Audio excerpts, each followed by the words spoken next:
বাড়িতে চলে আসলাম, এবার বিয়েটা কবে খাবি তাই বল। আরে খাওয়াবো খাওয়াবো, এতদিন পরে বাড়ি ফিরলাম, আগে আমার জানের সাথে একটু দেখা করি।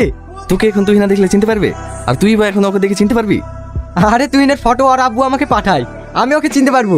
আর আমার ছবি ওর আব্বুকে দেওয়া আছে, ও আমাকে দেখলে চিনতে পারবে। তোর মুখে ওর যে গল্প শুনেছি, তাতে ও যে কত সুন্দর দেখতে, আমি সেটাই ভাবছি। ও খুব সুন্দর, ছোটবেলায় আমরা। তুই না, তুমি কাঁদছো কেন? তুমি আমায় রেখে বাইরে চলে যাচ্ছ? আরে পাগলি, আমি বাইরে পড়াশোনা করতে যাচ্ছি, পড়াশোনা শেষ করি আবার বাড়ি চলে আসবো। তুমি আমায় ভুলে যাবে না তো? না, আমি তোমাকে কোনোদিনও ভুলবো না। তুমি আমাকে ভুলে যাবে না তো?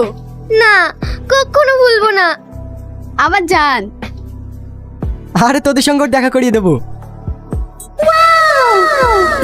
দাঁড়া, তোদের কি এক্ষুনি একটা সারপ্রাইজ দিচ্ছি, আমার পিছন পিছন আয়।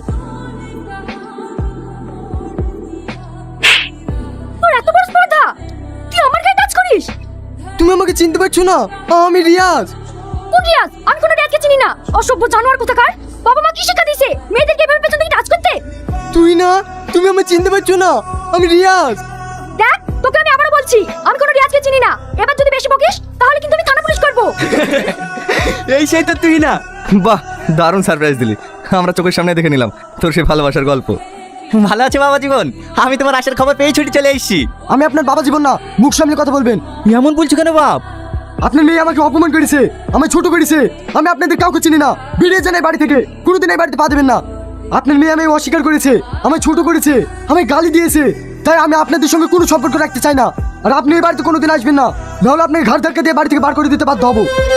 স্যার, একটা মেয়ে এসেছে, আপনার সঙ্গে দেখা করবে বলছে। ঠিক আছে, ভিতরে পাঠাও। Okay sir. তুমি এখানে কি মনে করে? তোমার সাথে দরকার আছে তাই। আমার তোমার সাথে কোনো দরকার নেই। কিন্তু আমার আছে, আমি তোমার কাছে ক্ষমা চাইতে এসেছি। আমি তোমাকে অনেক অপমান করেছি, অনেক কষ্ট দিয়েছি, কিন্তু সেটা আমি না জানি করেছি। প্লিজ তুমি আমাকে ক্ষমা করে দাও। কখনো না, তোমার মতো মেয়েকে আমি কোনোদিন ক্ষমা করবো না। তুমি এখান থেকে চলে যাও, নাহলে কিন্তু আমি সিকিউরিটি ডাকতে বাধ্য হবো। রিয়াজ, আমি তোমাকে ভালোবাসি। এটা আবার কোন ধরনের নাটক? তুমি ছোটবেলায় বাইরে পড়তে যাওয়ার সময় যে কথা বলেছিলে ভুলে গেছো? আমি তোমায় ভালোবাসি রিয়াজ। আমি বিশ্বাস করি না, তুমি সেদিন আমার বন্ধুদের সামনে অনেক অপমান করেছো। তুমি আমায় ভালোবাসলে এটা কখনোই করতে পারতে না। তোমার সাথে যেটা আমি করেছি, না চিনতে পেরে করেছি। যখন আমি আব্বুর মুখে তোমার পরিচয় জানতে পারলাম, তখন থেকে শুধু আমি অনুশোচনায় ভুগছি।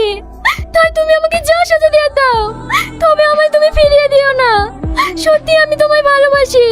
চুপ করো, ভালোবাসি কথাটা তোমার মুখে মানায় না। তুমি এখান থেকে এক্ষুনি বেরিয়ে যাও। সিকিউরিটি, এই মেয়েটাকে এক্ষুনি আমার অফিস থেকে বার করে দাও। চলুন চলুন।